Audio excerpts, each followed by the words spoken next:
Alam nyo ba? Ha? Kaya ako natatawa.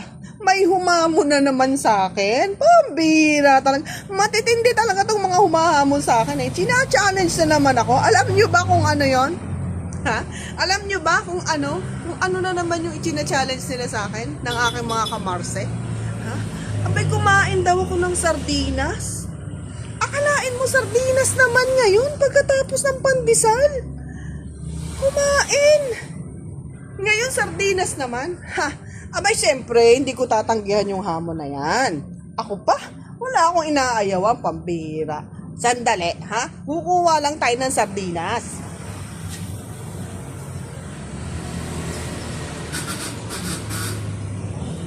At syempre, yung kinuha kong sardinas, yung pinakamatagal ng sardinas, yung bata pa ako, sardinas na. 'Di ba? Ang ligo. Ayan na, naku talaga, matagal na talaga to.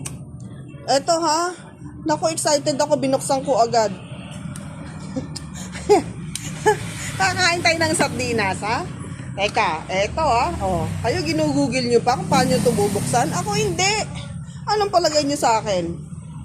Teka ha, eto na. Eto na. Hindi ko na ito ilalagay sa lalagyan. Hindi ko na ito ilalagay sa lalagyan, syempre.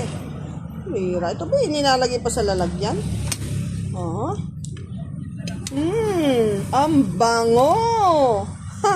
At syempre, ang gagamitin natin dito, yung gintong kutsara. Ayun ang pinakamatindi doon, ha. Sardinas, gagamitan ko ng gintong kutsara. O, di ba? Ha. Kakaiba. At eto na nga, oh. Eto na. Ito na ang unang subo ko ng sardinas.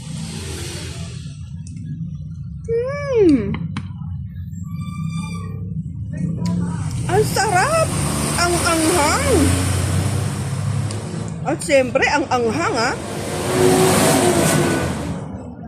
Naubusan kasi ako ng kanin eh, kaya wala na akong kanin. Ayan ha. Ito pa ulit oh. Diba? Ang sarap. May kapari siya, siyempre. Ha? Yung pandesal namin na 3 araw na yata nakasabit dun sa may ano. Kinuha ko.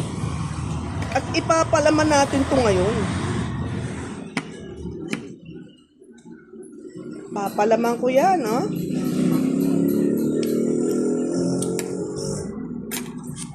At siyempre, ano bang dapat gawin dyan? Di kakainin ko ngayon yan with pandesal. Naku po. Napakasarap. Ito talaga yung mga pagkain na talagang kakainin mo kahit saan. Punta sa ilog, magpunta sa dagat. Na? Pag wala kayong ulam, napakabilis. Diba? Yan. Ayun. Yan nyo ulit ako kung ano yung kakainin ko susunod ha. Kakain lang ako kapag may challenge kayo.